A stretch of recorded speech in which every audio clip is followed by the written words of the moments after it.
My ultimate game for my law firm is to be in a position where I can hire women that need a fresh start.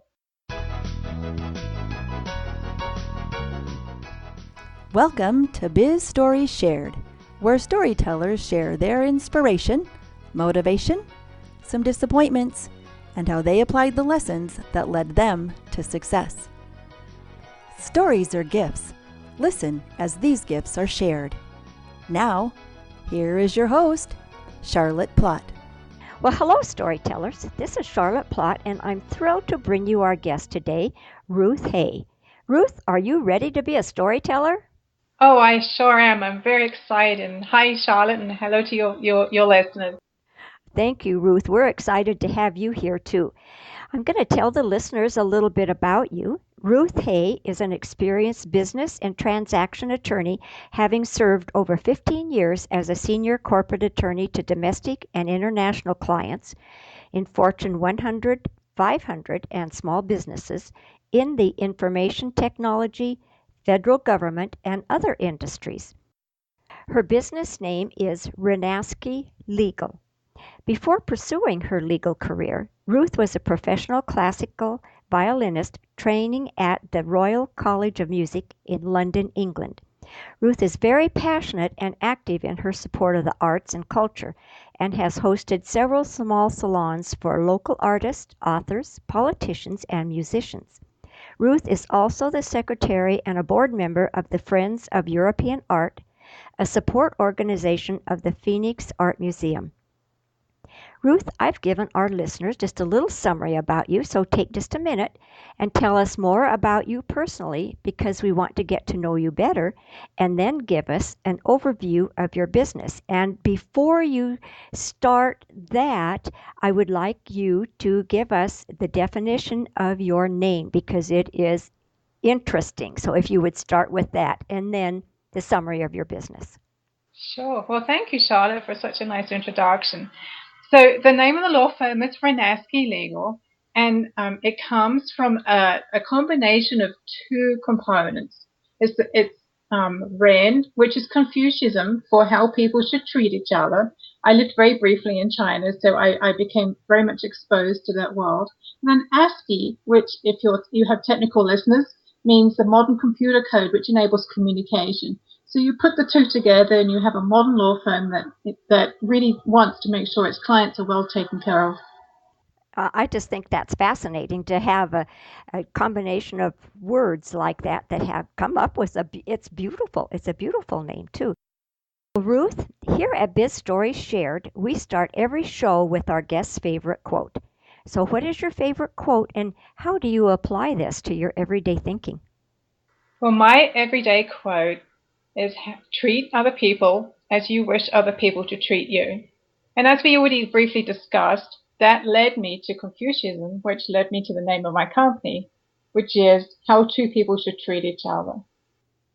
Well, there certainly is a lot of significance there in your quote. And like I said, I love the name of your business, Renaski. Is that correct? Yeah, that's great. That's great. I like that. Well, Ruth, you've shared some of the facets of your life. In your bio, you told us about being in music and business and in teaching. So now I want to ask you to tell us one of the worst times when you just didn't get the results that you set out to achieve. So will you tell us that story and most importantly, the lessons that you learned?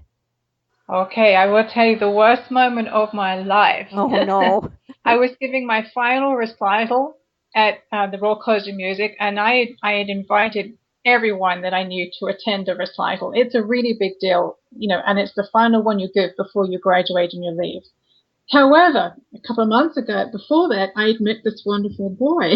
Oh. And so I had not been rehearsing like I normally did, but I was so arrogant, and I was actually a pretty good musician. And I went on stage and thought, oh, well, I'll be just fine, because I always have been. And it was a disaster. Oh. I didn't play well, I played out of tune, I had a memory lapse, and everyone was so embarrassed for me, and I just felt terrible. So that was the worst moment I've ever had in my life. In fact, that was the turning point in why I actually ended up leaving the music world and becoming an attorney. Oh, how sad.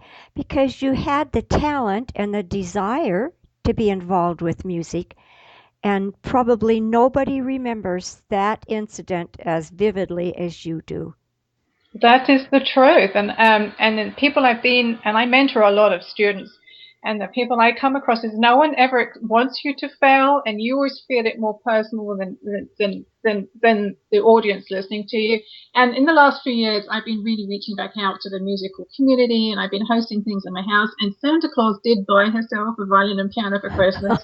She just hasn't had the courage yet to play it. So it's taken me 20 something years, but I'm getting back there. Oh, good. Well, I really compliment you for getting back in because that takes a lot of courage when you've had an experience like you did that undoubtedly was so traumatic. But I can see that you have the courage because you love music, and I know that you're going to get back into it and really be happy there, even Oh, I'm sure. regardless of that. Yes, that is my roots. Well, Ruth, I want to go now to the other end of the spectrum. And let's talk about a time in your journey when you had an aha moment, where you became aware of the new path that you wanted to travel, how you went from being a classical violinist to the legal profession. So, walk us through those moments when you had the light bulb go off and walk us through the steps that you took to turn that idea into success. Well, you have to understand where I come from. So as you can tell from my voice, I am from England. I originally come from England, and my parents were born at the end of the Second World War, and they were of the generation that didn't believe in educating women at all. Oh, We were lucky if we made it through just a few years of school. So my father's trade was, I'm going to give you the music. That way you'll always have a trade. And if you can't find a husband, that way you can always go work in a bar and make money. That was the extent of the education that me and my sister and all my cousins got. We were all girls. sure. So obviously I mentioned I had met this wonderful young man who later became my husband, now ex-husband. But he didn't like the fact I was always away on tour. So he Oh, tells me, what is it you want to do? But at that time, he comes from a family of executives. And he brought home this contract. And for me, it was like it started singing from the page. You know, it was like a big puzzle. I could see it. It made a lot of sense to me. I just had the right brain for it. So I said, I want to do something that does this. So to get there, I had to go do basic education. I was in my mid-20s learning how to read and write, do basic math to get to law school. So I was working 3 or 4 jobs during the day and then doing my law school at night. So, but I've never regretted it. I found I had a brain and I have an aptitude for doing this. And the best part is by doing contracts, I actually make a real difference in people's lives every day. well, that is amazing. And it does take a special quality, a characteristic in our brains to have you to be able to have that page sing right out to you when you were reading the contract information. That's very unique. And so, what style of learning do you attribute that to? Like there's the visual, auditory, and Right. kinesthetic. I am very visual. Like I say, I didn't have that much training, but everything I had from my parents was music and creative. Now, I am very blessed in that I don't have a perfect photographic memory, but when I see a page, I see images and colors. So Really? that's how I pick things up very quickly. Now, when you're performing on stage, that's a blessing because you can literally see the piece of music in front of you. Now, I was seeing the same thing with these contracts. I can tell you instantly something has changed or something is different.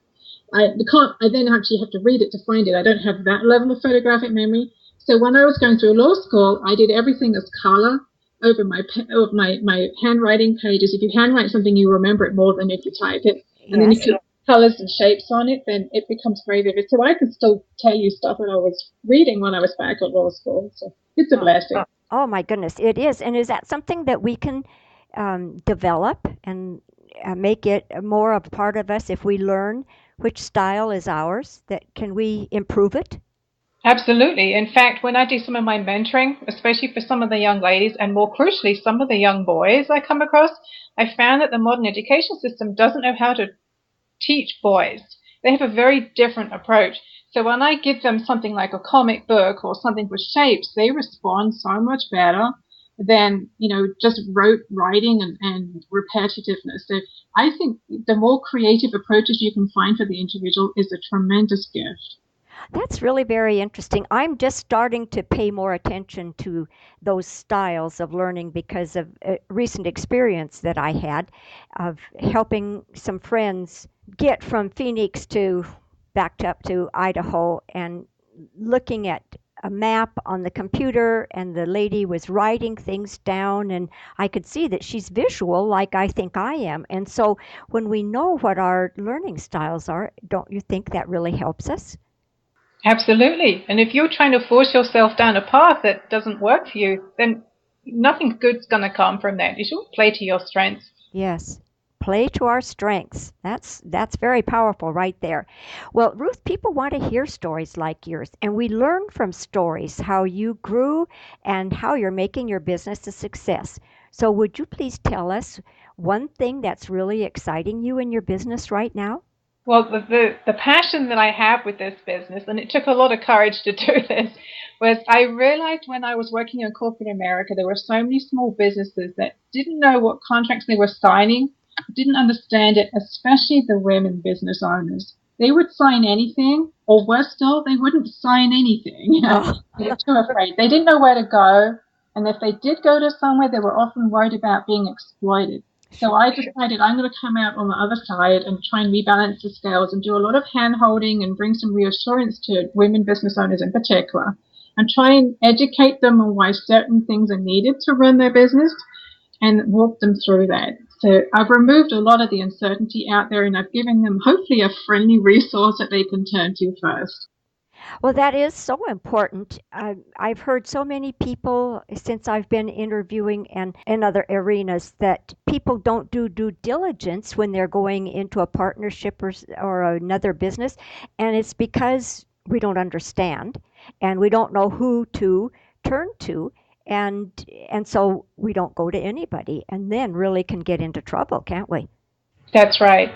So I tell people I'm happy to help you at the front end, which is often cheaper and quicker, or I'm very happy to help you on the other end where I clean up the mess, where it takes a lot more time and a lot more money. So either way, I'm happy to help you. I personally would much prefer to empower women, get them up and running where they need to be up front. Now, I think that it gives them much greater strength personally and in their business, and they Yes. can succeed much quicker. You have to remember that a lot of my clientele, a lot of women set up businesses because of a life change. Yes. But, they don't necessarily come out of high school or university going, okay, I'm going to set up my business. They're forced into a situation where they have to provide for their families. There's been a death, a divorce, some life changing moment. Well, I need to feed my family. Sure. So these people have already been through trauma or a life change event before they even come here. So they need a lot of hand holding and gentleness to get where they are. So when they go to these law firms and they're told, well, you need to write me a check for $5,000 before I even open the door, that's not what they want to hear. Yeah. They need to come and feel respected and understood and gentle, and someone that understands it takes time to feel comfortable and safe with a decision. That's hopefully the strength that I'm bringing. Oh, good for you. That's very powerful and very comforting to know that there's someone like you out there to help us. Well, Ruth, what's the best business advice that you ever received? Oh my goodness, I had the most amazing mentor when I started working for an outsourcing company in New York.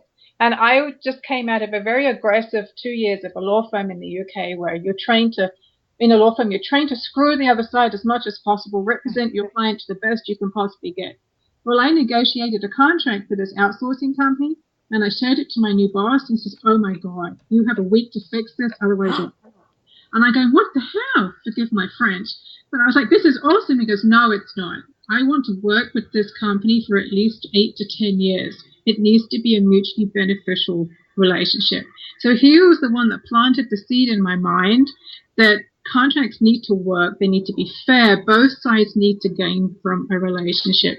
So that was the best advice I ever received. And I pass that on to everyone I mentor myself. Oh, wow, that is powerful. Well, would you repeat for us what explicitly was the business advice that you drew from that? That a contract has to be fair and something that both sides can live with for years to come. You want a relationship to mutually grow and for both sides to benefit. Both sides to benefit. Wow, so you did learn a lot just right from that one, didn't you? Good Oh, for I you. sure did. Yeah. He kept me on. He didn't fire me. It was embarrassing, but I fixed it. Yeah. Well, good. Well, what is the vision of the future of your business? My ultimate game for my law firm is to be in a position where I can hire women that need a fresh start. There are so Oh, many women out there that are unemployable, either due to age, or they've made a bad choice in their youth, or they've maybe had a drug offense or a DUI, and no one is hiring them. So mm, I want to be able to get to a point where I can hire women like this, bring them on for a few months, give them a good name, a good career, and then send them out into the world and then start the churn again. That's my ultimate goal. wow, that's powerful to be able to help women get a fresh start in the world because some of them, I'm sure, I know, have no idea where to start. No. Well, the idea was planted when I came across this wonderful, beautiful lady. She's in her mid 60s. She's just moved here from Kansas, and she was beaten within an inch of her life by her ex-husband. Oh, So I worked with a charity to help literally physically rebuild her and mentally rebuild her. But she's 65. But she has the most amazing personality. So we trained her as a receptionist, and now we're getting her placed in different companies where she can develop those skills, get some personal confidence. And now she's looking beautiful, she's feeling beautiful, and she's oh, something creatively with her life. But like, she was 65. She had nowhere to go. That's exactly, the situation where I want to be able to help other people. right. Well, that's a life-changing experience that you helped her to achieve. Yes, and there are so many other women out there. That's remarkable. And then how do they find you? I attract them. Well, good. I like that. That's the best advertising I've ever heard. You just attract I them. could be sitting at a coffee shop and just people will talk to me, which is fine. When I was young, I was always frightened of it, but I talk to anyone and everything, and some people we hit it off, and other people we don't. Yeah. But I pick up waves and trays along the way everywhere. Oh, I like that. Well, Ruth, can you share one of your personal habits that you strongly believe contributes to your success? It's probably not a positive one. Is that I'm the ultimate workaholic, Oh, and then I work and work and work till I crash, and then I have a girlfriend or a friend tell me to take a day, and then I start over. So I lose that perspective. So mhm. I can easily work 3, 4 days with no sleep, and then Oh, crash and then start wow. over. Not necessarily a good thing. Yeah, not It comes necessarily. from representing international clients for so many years that, often I didn't even know what a day was anymore. I'd be in an office building somewhere, some part of the world, and run the 3 or 4 time zones and just not realize. Sure.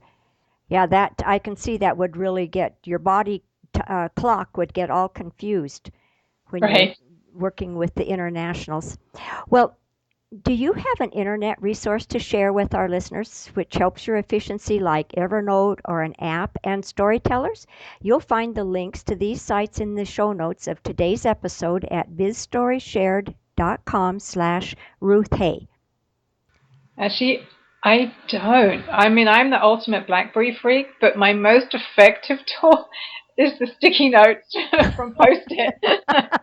Well, I Because at the like end of that. the day, if I still have sticky notes on my desk, I haven't finished what I need to do. And every day I work through all my sticky notes, throw them all in the trash, which is very therapeutic. And the next day I start over. Oh, well, now that's a very good system to share with us because sometimes we put so many things on our to-do list that we can never get through with them. And you experience the gratification of throwing those post-it notes away, and that does have to help you feel better. But maybe you need not to put so many on. Maybe. Yeah, sometimes it gets a little intense. We also have to remember I'm an attorney by nature, so everything that I put in writing or saved somewhere is potentially discoverable and stuff like that. So I've been trained, even when I used to run my journals, I used to write them in pencil and then rub them all out at the end of the day. So Oh, it's just the nature of the beast, I think. sure. Yeah, I hadn't thought about everything being discoverable. So Hmm. you do have to be very careful with that, don't you? Well, would you describe for us who are perfect referrals for your business? And by that I mean business associates or clients that the listeners know who would benefit from doing business with you. Well, my ultimate clientele I'm looking for is to help small businesses and especially the small businesses owned by women. Okay.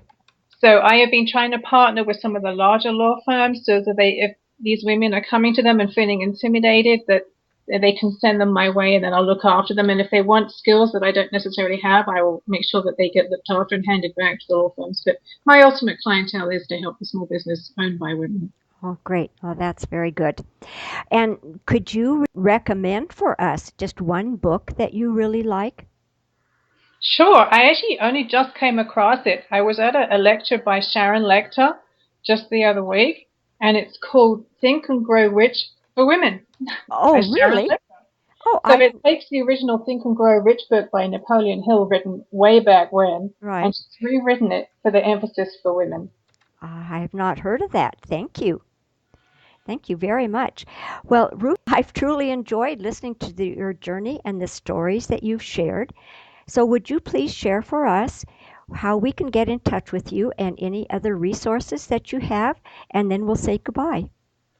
Absolutely. Well, thank you so much. The best way of getting hold of me is through my website or through my email, which is rhay@renasky.legal. Renasky is RENASCII.legal. And then I am very good at responding to emails, much quicker than I am picking up the phone. Okay. So, tell me your email again, please. It's RHAY at Renasky, which is RENASCII.legal. And your website Is is Renasky.legal, www.renasky.legal. okay. All right. Renaski. All right. I've got both of those. As I said, it was just a pleasure to get to talk to you. Please share one more time how we can get in touch with you and the resources that you want us to have, and then we'll say goodbye. Well, I have a LinkedIn page, I have my website page, and please feel free to reach out to me on any of those, and I'll be happy to respond to any questions. And if I can't help you, I can refer you to people that will. Well, wonderful. Now, what's your LinkedIn? It's you just look for me on LinkedIn, you'll see me. Oh, all right. It's Okay. Ruth Hay. I do have a corporate page, but it's still being built. Okay, good. All right. Well, Ruth, thank you for being so generous with your time and expertise and your experiences. Okay, listeners, remember you can find the links to this resource and everything that we've been chatting about in today's episode by going to bizstoryshare.com. Ruth Hay. Thank you again, Ruth. It was so enjoyable. Thank you, Charlotte, for the opportunity. I truly enjoyed it. I did too. Give the storyteller some love. Go to bizstoryshare.com, click on the iTunes button, and give a 5-star review. Thanks.